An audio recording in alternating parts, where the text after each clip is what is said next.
I don't want no oil, a spoil in my shoreline. I like fish much better than crud. I like birds and things, a creeping and crawling. Won't trade no more oil for blood. The sun done give us all we need to make this country run. But that black demon oil's got us fussing and fighting, and I do believe it's time we was done. I don't want them nukes run by them kooks who think radioactivity is fun. No more three-headed frogs or kids with leukemia. Nuclear power ain't fit for a dog.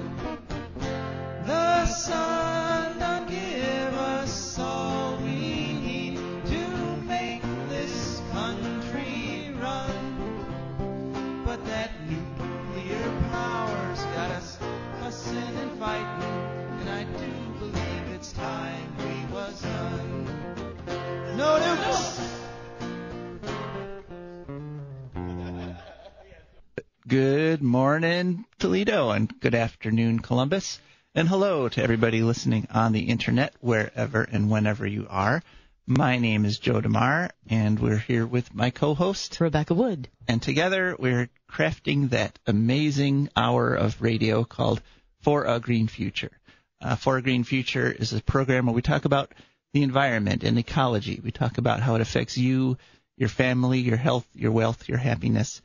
And we have a pretty good show lined up today. We're going to have a guest. Her name is Lucy Long, and she is an expert in food and culture.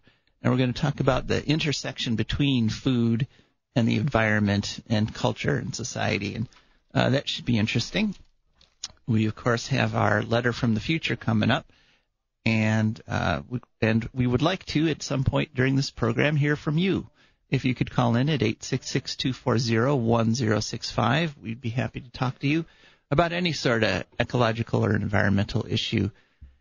And we have today, I was driving in this morning, of course, before dawn, and I saw that super moon, and it was really cool because it was on the, the moonlight on the snow, looked beautiful. It's one of the names of this super moon is the snow moon. And I just wanted to remind everybody that just because it's cold this weekend doesn't mean there's no global warming. No, it does not. Yeah. In fact, one of the news stories this week was that Antarctica hit an all-time high of 65 degrees Fahrenheit. It's never, ever been that warm down there in Antarctica. So don't think, okay, we've got a little bit of snow right now. The whole thing must have been a dream. No, it's still happening.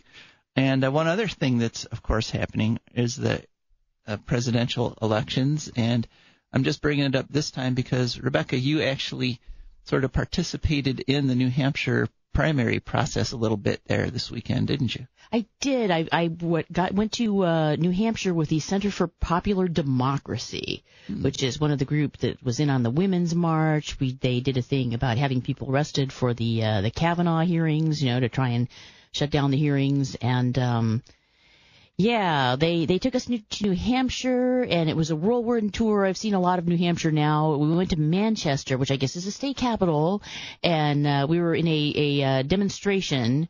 Was that last night? I can't remember. Maybe it was a year ago. I'm so jet lagged. So, but let me see. Among them it was a conjunction of groups.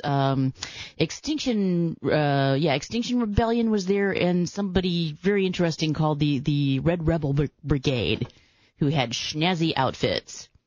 And I don't know, one or two, I think maybe one candidate came. I think Tom Steyer came over. Mm-hmm. It's pretty chaotic. Well, and I mean the point of your group there, the whole point of going to New Hampshire was to bring environmental issues to the fore. Yeah, basically the whole thing, the CBD was involved in trying to get the candidates to actually address issues instead of just being like, blah, blah, blah, I'm not Trump, Trump is bad, I can beat Trump. Mm-hmm. So they want them to talk about something. They were definitely for phasing out fossil fuels. The date 2030 keeps coming up. Mm-hmm. Oh, interesting. People think we can pull our irons out of the fire if we stop fossil fuels by 2030.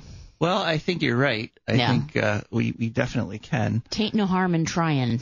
Right. I mean, it's been proven over and over again. There have been studies by Stanford, when Jill Stein ran, she had a whole plan laid out. And the Democrats, of course, have their plan. So it's not science fiction to think we can get off fossil fuels. In fact, it's entirely practical. Yeah, we went to the moon, And when I was coming into Logan Airport, they had a whole thing about they had JFK on the wall saying we're going to the moon not because it is easy, but because it is hard. Mm-hmm. And it's not even that hard. We didn't know we could go to the moon. Some bad might have happened when we tried. We never tried that before. We know we can make solar power panels. Yeah, and I think that there's this tendency in politics to create what I call it the bad is bad and good is good speech. Right. I mean, a lot of politicians, if you actually listen to the speech, it sort of boils down to them saying, I believe in good things, yes. and I support them, and then those bad things, the people are beginning them. To rule, to quote the movie Taxi Driver. Yeah. And so, whenever you can get a politician to talk about specifics, yes, we're going to stop carbon by 2030. Right. And here we are. To me, that's the sort of politician you want to support. And I just want to point out that I was low on caffeine and sugar that morning, and I had to listen to these people sit there and be like, Trump bad, I good, don't like Mitch McConnell for 8 hours. It was 8 hours long. Wow. Yeah. Yeah. So, okay, well, so you went to New Hampshire, and yes. Did you have any, interesting experiences while you were there? Well, a lot of it was pretty interesting. The whole trip, as a low-income person, I had my hotel paid for, had my plane paid for, but I had to spend a lot of time getting rides to and from various venues and back to the airport and to the airport. It was all, and then our plane. It took 2 approaches to get into Boston Airport, and did 2 descents, and on the second one, which was ultimately successful, it was bad enough that several people yipped loudly, and one guy threw up for like 10 minutes. It was terrifying. Yeah, he nearly took him down with me. I don't mind telling you. That's never good. But no. But I imagine you managed to hold the plane together. I did. I was clutching the back of the seat very in front of me very hard. You're welcome, fellow passengers. So, yeah, I think one interesting thing about air flight, though, is there's this big movement in Europe, especially. It's called flight shaming. Right. Yeah, because that's probably the one thing people can do that more than anything else puts carbon in the air is take an air flight. And in places like in Europe and a lot of the European countries, they're actually seeing 15-20% drop in airplanes and the same increase in train riding. Or, hey, you could just do like Toledo and locate your airport so far out of town that it's only 15 minutes closer than Detroit. Okay. Yeah. What the hell? That tends to deter people. I'm sure as heck going Amtrak or Greyhound next time. That was horrible. Yeah. No, Amtrak is good. I love Amtrak, It's wonderful. It's so comfy. You can walk around, go to the bathroom, and go to the observation car whenever you want, and your seats are huge compared to those terrifying cattle cars in the commercial airlines. Right. It's like first class just about in an airplane. Oh, yeah, it's better than first class in an airplane, I think, because, I've had one thing that happens on a train that doesn't happen in an airplane as much as if you go to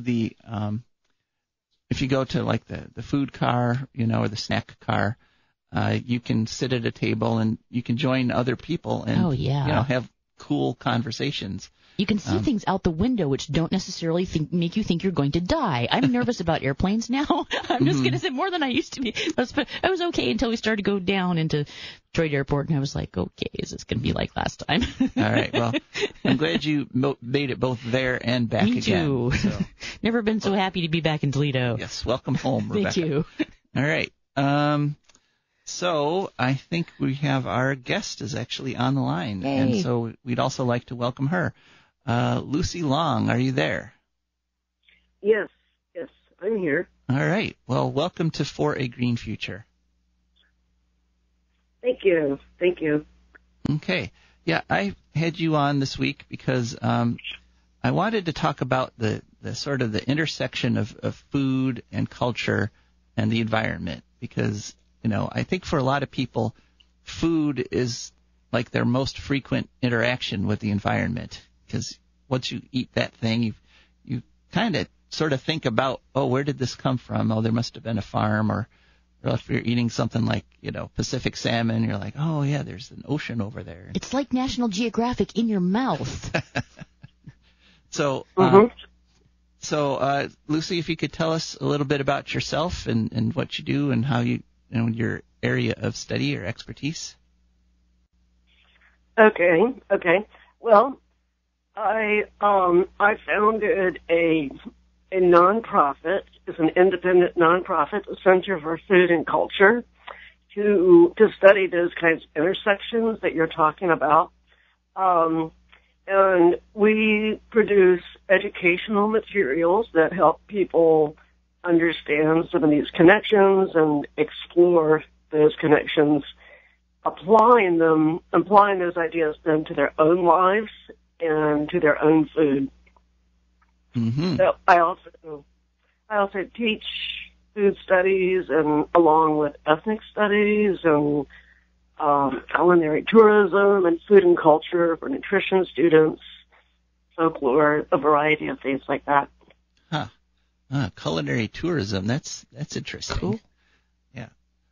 I've often, sometimes my wife and I are very tempted to drive to Buffalo for a pizza because unfortunately we don't find the Ohio pizzas, comparable. Poor babies. Right. Well, and I actually started writing about culinary tourism in the mid-1990s. Mm-hmm. And part of it was when I moved out to Bowling Green. I'd been living on the East Coast, and I'm from the South, and I lived all over Asia.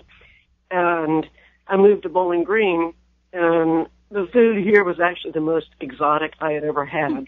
The lack of variety and it was so all American and all the stereotypical ways. And at first I really missed having that wide variety of foods that I had, especially on the East Coast. And then I started realizing, well, I'm exploring the cultures here through food. So I actually started writing about culinary tourism in the mid-1990s, and it turns out I was the first one to use that phrase in print. So I don't get any money for that, but I am acknowledged as coming up with the term. Cool. And then I use it. Culinary tourism. You can explore culture. You can explore your own life through food. You can explore the food itself. Mm-hmm. So it's a very fun approach, but also very meaningful. You start seeing food means different things to different people, mm-hmm. and carry lots of memories for people. So so the name of your nonprofit is Center for Food and Culture? Yes, the Center for Food and Culture.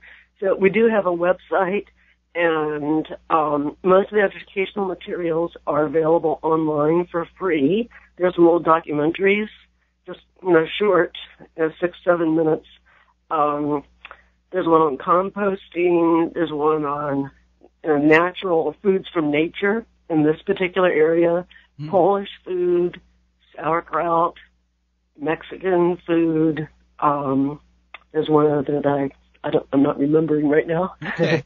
Well, I'm going to want to come back to that natural foods one, but first I wanted to talk a little bit.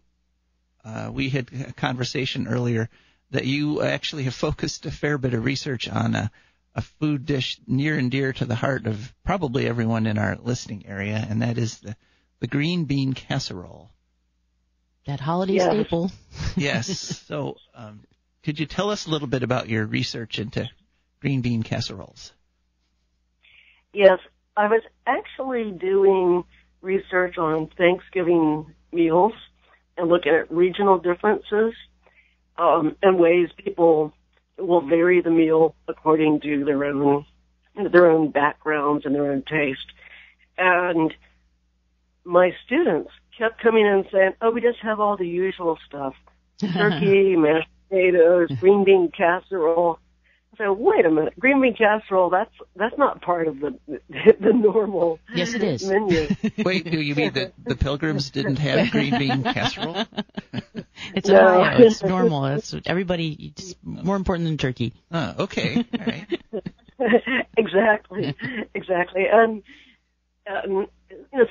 since I did not grow up in the area, it stood out to me as, oh, wait a minute, this is not something that I see in other regions. So I started looking at it as a regional tradition. And one of the questions about green bean casserole that would come up, especially when I would talk about this research at conferences and just to friends who are outside the Midwest, and they'd say to me, "You're kidding, people actually eat this?" It's not that bad. Yeah, it's sort of edible. We eat it and we enjoy it. And it's a ceremony. It's like communion. It's like the communion wafers, you know. Exactly. Right. I know. But and one of the tenets of folklore research is that there's a logic to everything depending on its background, and so you have to look at everything within its own cultural context and really to understand what it means to people. Because people would say to me, "Oh, well, of course, people in the Midwest have no taste. They're too lazy to cook. They don't know how to cook." I resemble that remark. Oh man. It's a little bit more complicated than that. Mm-hmm. And then my three kids were born in Toledo. And they started saying things like, "Hey, Mom, what about us? Don't we have anything cool in our culture?" So I felt like I had to defend the Midwest. There you go. But so what I started doing was looking at the history of this region of Northwest Ohio in particular, in order to understand why green bean casserole made sense to people. So I'm from the South originally, and the idea of making a holiday food by opening a bunch of cans and just mixing them together, that doesn't go over in Southern culture. Yeah, probably not. So, I suppose if you hear green bean casserole just described, you might question why people would want to eat it. But well, for if starters, you've had it's all out of it's winter, since things are all going to be out of storage mostly in the north. You know, they can be out of cans and jars and stuff. Exactly. Maybe the larder. Okay, well, go on. Mm-hmm. Mm-hmm. Yeah. Well, and part of it is that green bean casserole is the epitome of the contemporary industrialized food system. So everything's coming from cans, everything has been pre-processed, and so it's not something that I ever thought about embracing, just because I do try to eat more seasonally and locally and fresh, the unprocessed stuff. So I started looking into that, why it seemed to me that people were embracing technology and embracing the industrialized food system through this dish.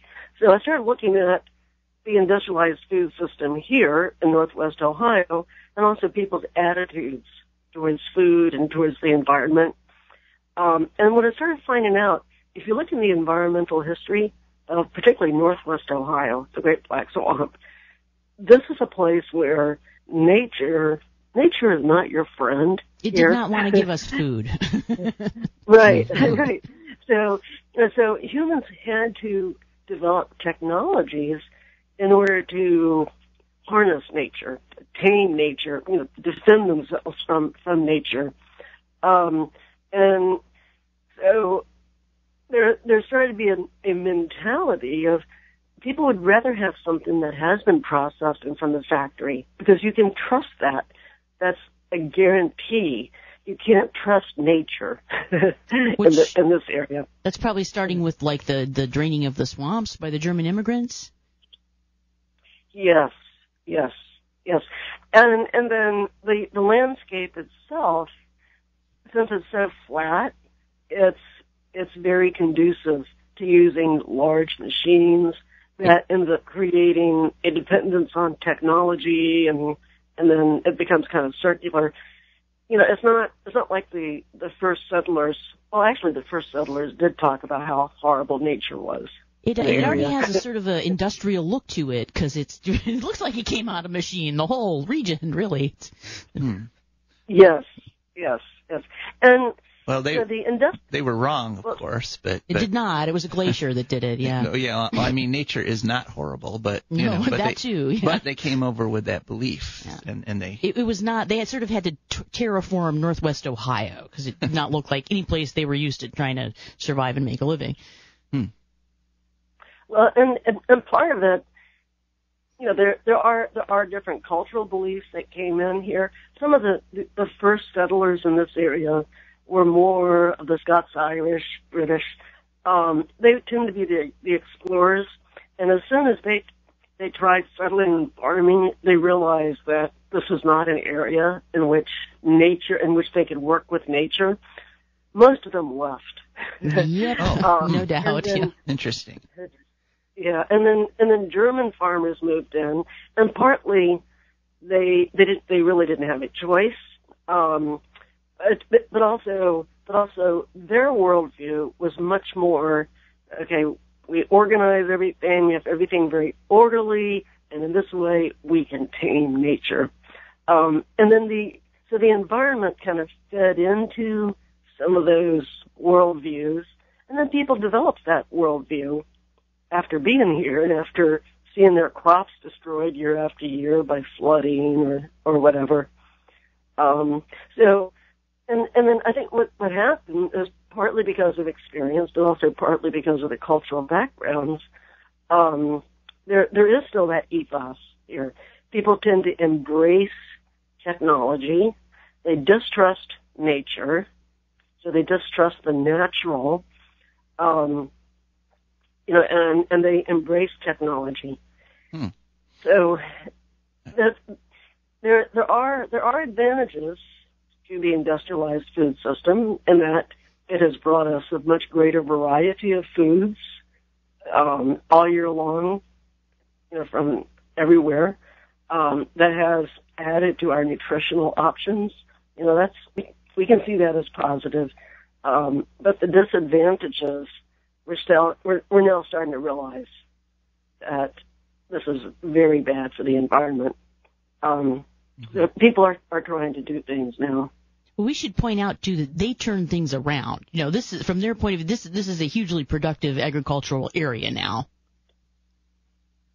Yes, it is. Unfortunately, it is tied into corporate farms. Yeah, and a lot of the smaller farms have either gone out of business or they have to depend on farmers markets and CSAs, and they end up having to depend on having enough consumers who will purchase and who are willing to pay higher prices to support them. And also, of course, our lake goes septic on an annual basis now because of the runoff from the agriculture. I think that's not good. I think culturally that's one of the biggest changes that I think most people don't know about is that in Northwest Ohio, I think where it's definitely a majority of the farms and farmers now, the farmers are basically employees on someone else's land. It's no longer a family farm situation. Yes. And unfortunately, I think industrialization kind of helped lead to that situation because it became a contest of which farm could have the biggest machines and economies of scale, and get the economies of scale going, and that kind of pushed the regular farmers out. I just want to remind our listeners that we have an open line, 866-240-1065. Do you want to leap to the defense of green bean casserole? Or do you have questions for Lucy? And Lucy, I wanted to go back to one little thing you mentioned that's on your website, the idea of natural foods, the foods that, maybe had those first settlers thought about working with the environment instead of trying to pave it over, tile it and concentrate it. What sort of potential is there for natural sorts of foods in our culture?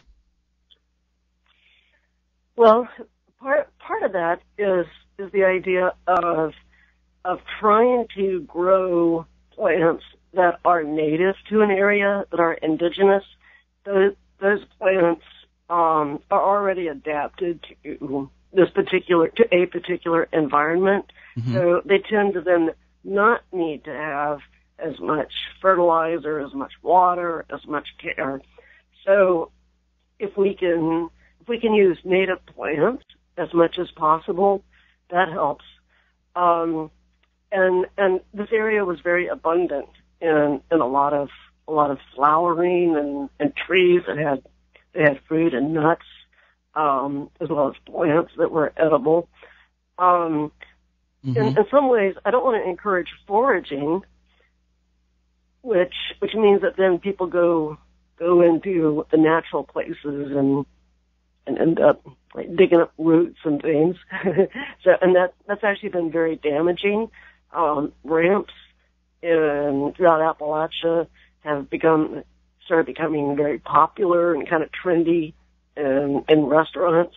And they used to be something that local people, particularly in West Virginia, they would go and pick ramps. And now, so ramps foragers brought in. Ramps are a type of, they're like an onion. Okay. It's a natural onion that grows in the mountains. Mm-hmm. But restaurants are trying to get things like that, like ramps and mushrooms, like morels and all. And so people are going out and foraging and digging up, taking too many of them. So we do have to be careful about that. But I think cultivating things that are indigenous to the area can be very, very helpful. It tends to be very good for the environment. It can also cut through. One of the things we like to say when we're talking about the industrialized food system is that there's so many links in the chain going from producer to consumer in the industrialized food system that people lose sight of the fact that there are people involved in those links. So if you think about, food has to be produced, then it has to be processed and stored somewhere, it has to be packaged, then it has to be distributed, then it has to be purchased, then it has to be bought, then it has to be disposed of. All of those links end up having environmental impacts. And if we can cut down on some of those links, that right there helps to cut away some of those negative impacts. So if people are growing their own food, that can bypass all that packaging and all the processing. If people start purchasing things at the store without using all the bags, all the plastic bags, simple little things like that can help cut down those links. And you mentioned farmers markets. There's a direct, farmer to you. That's pretty straightforward connection there. Yes. And the choice of foods are important too.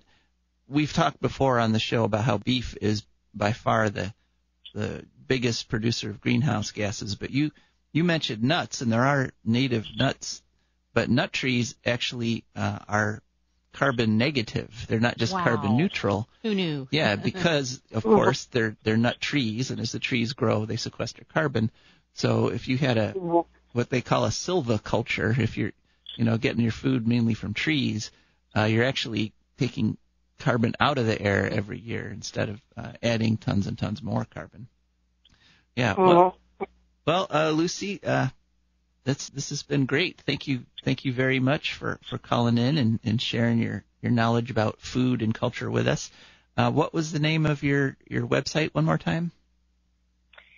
The name of the organization is the Center for Food and Culture, and the website is www.foodandculture.org. Okay. And everything on there is free. You can download curriculum materials and discussion questions. These things can be used in schools, but also I've done a lot of community, like library workshops and presentations. So people should feel free to go on and find that material. Yeah, sounds like a great resource. And Sure. so, but just to be clear, we're not telling people to give up their green bean casseroles, but maybe supplement that with some locally grown broccoli or whatever. Yeah. So, all right. Well, and we always make it. We make it every year for holidays. With when one of my children makes it, it's completely vegan and completely from scratch. So it's possible, except for those styrofoam onions. It's hard to reproduce those, but so. Okay. All right. Well, thanks very much, Lucy, and maybe we'll have you on in the future. Okay. Thanks. All right. Have a great day. That was Lucy Long. All right. So now it's time for us to go on to our sponsor, our wonderful, wonderful sponsor, and that is the Wood County Park District. Wood County Park District is a natural resources conservation agency. They protect natural spaces, maintain quality green spaces. They provide engaging programming, and they teach people to love and respect nature, restore wildlife habitats, and lead outdoor adventures. And the Wood County Parks protects 20 parks and nature preserves around Wood County, which are open from 8 a.m. to 30 minutes past sunset every day of the year. And for those of our listeners who are not in the immediate area, Wood County is just south of Lucas County, which is where Toledo is. There's a couple ways to get in touch with the people at Wood County Parks. One is to call them at 419-353-1897. Another is to go to their website, which is wcparks.org. And finally, and I recommend doing this because it's free, you can go to the App Store and download their app. Just search for WC Parks. And once you have their app, you can see what's going on at the Wood County Parks. There are all kinds of things happening. And I wanted to announce a few of them. And like I said last week, and I want to repeat that if you have any sort of eco or environmental thing that you're doing with a group or by yourself, you could let us know here at For a Green Future. You just email to Joe at JoeDemar for a Green Future, and we'd be happy to announce your events on our show. I'm not going to guarantee it, but most likely we would do it. So at Wood County Parks this week, they're having something called Escape the Nature Center 2. That's Tuesday, February 11th from 6:30 to 8:30 at the Bradner Interpretive Center at 11491 North Fostoria Road in Bradner. And that's where they lock you in a room and they, tell you, hey, use your nature knowledge to get out of this room. Oh, okay. Yeah, or I guess you just stay there forever. Yeah. Forever, yeah. So that's $10 a person. So they ask that you register. That's this coming Tuesday. Friday, February 14th. We talked about this last week. Self-defense against moose and deer, which to me is like the perfect Valentine gift. Absolutely. So romantic. Yeah, that's going to be at the WW Night Nature Preserve at the Friends Green Room, 25930 White Road in Perrysburg. And, we joke about it, but actually moose are – my son was living in Anchorage where they had a lot of moose, and they would close the schools not for snow days because it was Anchorage at like right. You 10 never feet of snow. have any school. Yeah, we're still going for snow days. But they would close a school for a moose day. Right.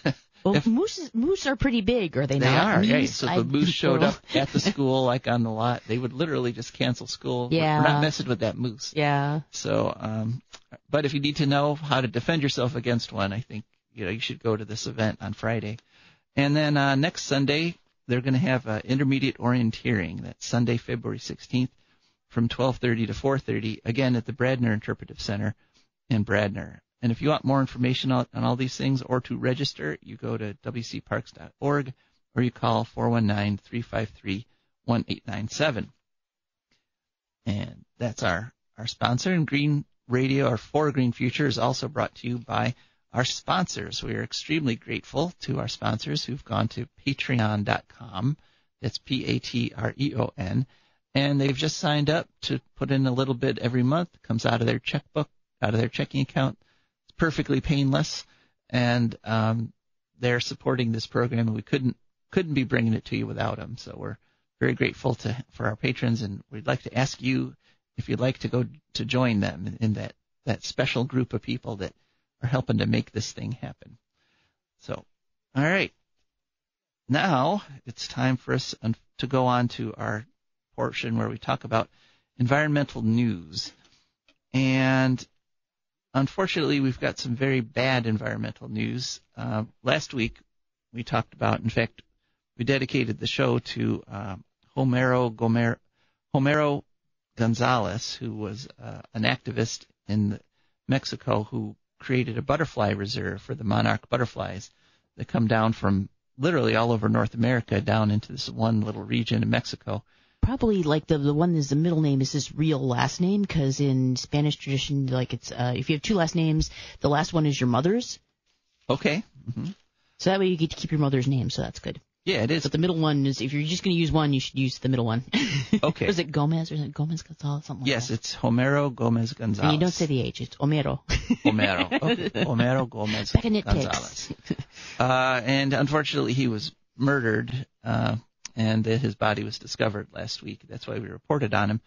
And the sad news is that one of his associates, who was actually he was one of the people who would lead tours into the reserve, Raul Hernandez Romero, has also now been murdered. So this is, it's a pattern, and it's happening, unfortunately, all over the world.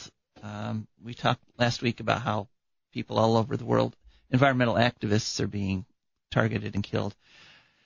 And, it's all connected. And so part of this struggle, all the environmental activists, even though they've chosen a different issue or a different part of the struggle, Homero was choosing to protect the monarch butterflies, which grace all of North America and actually make our region a lot prettier. So, us having monarch butterflies was partly dependent on a fella down in Mexico protecting them down at that end. And so there's another struggle that's going on that I wanted to talk about, that you might not have heard about this one in the mainstream news, and that is that over in British Columbia there is a tribe of Native Americans called the Wet Sweatin, and they live on what's called unceded territory. That is, they never signed any kind of agreement with Canada to say, yes, we're going to be part of your country that you've not that even you're at creating. gunpoint, literally. Right. And so they have been fighting a pipeline. They want to put a natural gas pipeline right through the center of the territory of the Wet Sweatin tribe. And the tribe members are fighting this like crazy. Now, there has been an agreement between the federal government and the elected officials in the tribe. They have elections. But the traditional leaders, the hereditary leaders, the chiefs basically, have opposed it from the beginning and never compromised on it. Unfortunately, this is part of a long-running pattern. I worked for the Seneca Nation of Indians for a while as a grant writer, and they had a big controversy. There was a proposal to have a casino, and some of the Seneca wanted it because it was money, but the majority of the Seneca and the Seneca traditional leaders all opposed it because they were like, this is money from gambling. This is basically stealing money from people who are addicted to gambling, and it's not the kind of thing we want to have, as funding our nation. Because it's a thing where you advance yourself, but it's destructive to other people. That's a European thing. Yeah. And putting that off onto the Native Americans is, I think it's immoral. And so they had a party. They created a party. It was like an anti-casino party. they had elections. The anti-casino party won. And then the fellow they elected promptly went to New York State and signed an agreement to bring in a casino. Mm. So this is a pattern that happens over and over again, is that the quote-unquote democratically elected tribal members, which, we kind of copied our democracy from the Iroquois Constitution in terms of having a bicameral government and elect in a higher house and a lower house. They had what they called the Pine Tree Chiefs, those that would have been similar to our House of Representatives, and then they had the other chiefs that were long term, and that would have been like the Senate. And the Iroquois, the Haudenosaunee, as they're called, don't get credit for it, but Ben Franklin and all those folks really kind of just copied what they were doing in a lot of ways. But then we gave it back to them in a watered down version and said, okay, well, now you need to set up these tribal councils. And very often the tribal councils will agree to things that the majority of the tribe doesn't want. And that's the case up here in British Columbia. And it's been a big controversy. There's been negotiations, there've been protests, there've been camps where they're occupying their own land in the path of the proposed pipeline. And unfortunately, the news this week is that the Trudeau government sent in the Mounties with helicopters and dogs and dozens and dozens of Mounties in full riot gear, bulletproof vests, and to essentially break up these camps. And because this is the 21st century, I want to play for you, it's just 5 minutes, I want to play for you a recording of one of these protesters, and I found it really moving, and I think it's important that we know that this is what's going on in order to advance this fossil fuel technology that basically depends on really repressing people and violating their rights. So let's go. Okay, Russell, ready? All right, let's hear that. Morning here, and we got word at about 3 o'clock that 13 RCMP officers went up to past 27 and are headed to 39. And then about 2 minutes ago, we were informed that they had made their first arrest at 39 kilometer at the support camp, where nobody's in violation of the injunction, and they're just there to witness what's going to be happening on the territory today. People are doing and what the RCMP activity is there. So they're starting to clear out that camp, arresting people that aren't in violation of any injunction, that are following Wet Sweatin law, that are guests there on our territory, Indigenous people and non-Indigenous people, in the dark at 5 o'clock in the morning here out in the territory. So we're calling on all of our supporters, all of our people to get ready, get prepared, get here as soon as you can. Come to the territory, to the Maurice River Forest Service Road, to come watch what's happening, to come support us. And anybody who can't get here, it's time to rise up. It's time to stand up for all Indigenous people all across Turtle Island. It's time to make it known that Indigenous people will not be oppressed any longer, that the RCMP can't come in and remove us from our territories, that they have no legitimacy on stolen Indigenous land, and that we have a right and a responsibility to be protecting our territory, to be protecting our water, to be protecting our future generations. The state of so-called Canada, of so-called BC, they have no jurisdiction on Wet Sweatin lands. The RCMP have no jurisdiction on Wet Sweatin lands. And they're invading our people again, starting in the wee hours of the morning, arresting people who have been providing food and medical supplies to our camps, who are camped out along the side of the road, doing amazing and righteous work.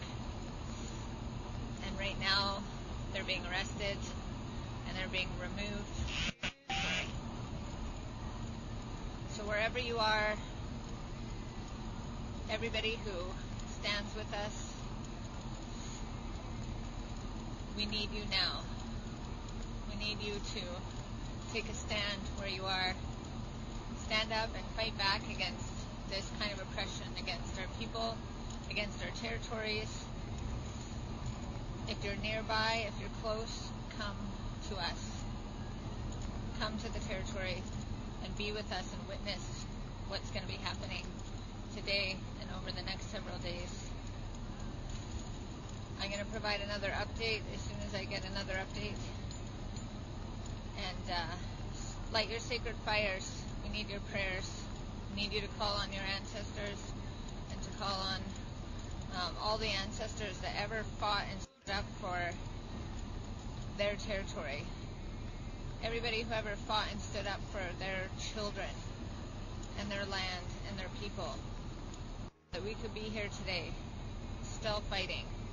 And that we'll be here today and tomorrow and forever, still fighting. And we'll never, ever, ever give up. So, be tomorrow and get here as soon as you can. All right. Yeah. So they apparently, the Mounties are going by the Custer Playbook, where if you can't catch the Warriors, you go for the soft targets. Yeah, they're just in there now. And this woman who posted this, it looks like she actually got arrested shortly after posting that. So this is really kind of ethnic cleansing, no? It's hard to distinguish. I mean, it's not.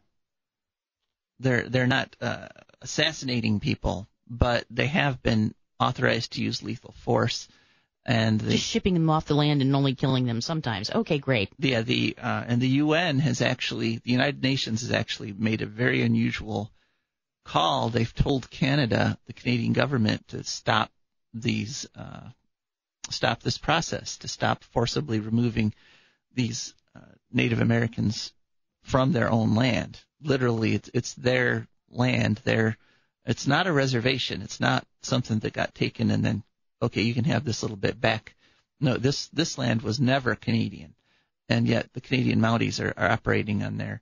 And the United Nations has said no. And in that call, a lot of Canadians have heard this call and are actually responding. And again, good. This is something you are not going to hear on the mainstream news very much, but protesters have shut down several cities in Canada. Good. They've blocked roads. They've blocked shipping ports that are shipping natural gas and oil. They've even camped out on the steps of Parliament. There's an encampment right now on the steps of Parliament in Canada to protest this event. And Hail Canada, man. Yeah. And so this is an important environmental story, and so I felt necessary to bring it to everyone's attention. And Trudeau is one of these fellas that has said all the right things. He said, "Oh yes, we're going to be part of the climate action. Oh yes, we're going to help plant that 1 trillion trees. We're going to plant a whole bunch of trees someday." In fact, he even suggested using the revenues from oil gas pipelines to plant new trees. It's like, no, I mean, the amount of carbon in the air already is making the planet uninhabitable for trees. Right. So that's very shifty. So Trudeau's plan is to stop when he crashes into the brick wall at 50 miles an hour, basically. Yeah, right. Then we'll stop. He's right. One of these politicians that admits, oh, there is a brick wall. Yes, we're heading for it. No, we're not going to switch, but, here, blow up some balloons and you can use these like airbags. Right. Yeah. So, all right. So I wanted to bring everyone's attention to that, and hopefully this is going to resolve with the abandonment of the pipeline. But historically, it's still a long shot. But at least there's a struggle. At least there's a fight. So yeah. And I think it's important that we keep struggling and keep fighting if we want a green future. And in fact, how do we know that all these struggles eventually are going to succeed? We get a letter from the future. Oh, right. Every week. Right. There we go. My great-great-granddaughter is writing to us from the year 2300. And so here's this week's letter. Dear great-great-grandpa, well, we were almost back to Earth. As I write this, the ship is decelerating hard, bringing the feeling of gravity aboard up to almost 1G. After just a few weeks on Mars, on the weak Martian gravity, my muscles and joints are screaming at me. I feel like I weigh 300 pounds. It's much worse for the refugee colonists. Some of them, including my brother Sam, had been on Mars for years. I can hear groaning through the doors of the colonists as I walk down the corridors. Of course, for them, the trauma of losing their homes and their dreams of life on Mars must hurt even more than their aching joints and muscles. I've overheard some of the conversations of the colonists. Many of them plan to live together in a sort of colony in exile. Sam still isn't talking to me, but I'm going to corner him before we get off the ship. I don't know if he's angry at me or ashamed of himself, but I will find out. In the meantime, it seems like everyone else in the world wants to talk to me. I've given about 100 interviews about what happened on Mars. Since the colonists aren't talking, I'm one of the few sources of information. I'm talking to everyone who asks because one of the most important lessons we learned from the ecological disasters of your time is that the more the truth is kept from the people, the more likely disasters will follow. The Martians proved that yet again. It's funny, one reason I broke off with Igor is that I didn't want to be a celebrity. Now I'm more famous than him. I'm counting the days until I can be with Michael again. I'm sorry I can't ever meet with you, great-great-grandpa. Oh well, carry on. And I will too. Love, Marie I. So that's sort of loosely based, I'm guessing, on what happened in the Viking colonies in what, Greenland or Iceland during the Bronze Era? Not to my knowledge. As far as I know, she's just writing from the year 2300 of about course, what's happening. Yeah, right. But, there's a weird echo there. Well, there's a lot. They formed this colony and exploited the environment like gangbusters, and it was all working out, and then there was a sudden crash. Mm-hmm. Not enough food and things, and then they started fighting. No one knows if they were fighting over resources or if the fighting triggered the whole collapse. Mm-hmm. But now people live very differently in those places. They're very careful about things. Right. Well, the Martian colony collapsed because they decided to terraform Mars. Right. And they rushed ahead with their own plan without carefully considering it. They just tossed a bunch of bacteria out. Well, that's kind of what a lot of European colonists did in various places. We tried to use what worked at home with disastrous results in many, many places. It wasn't sustainable in the environment. It wasn't really sustainable in Europe, for that matter, in many cases. Yeah, that's true. We sort of ignored the information from the natives who knew how to do it right a lot. Exactly. And we actually lost a lot of opportunities that way because we were talking about food and foods native to this region. Well, the Native Americans, we took corn from them. That's a Native American invention. Completely, it doesn't exist in the wild. It was completely plant husbandry there. But the Native Americans had over 400 varieties of corn.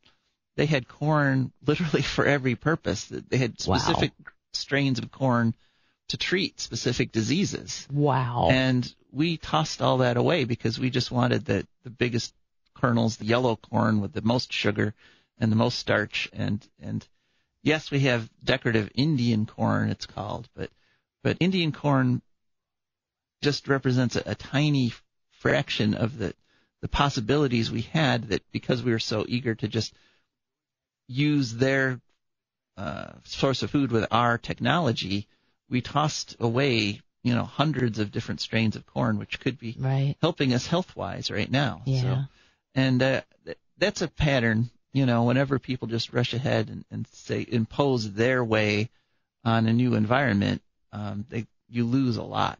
We learn from them, but just enough to be dangerous, it turns out.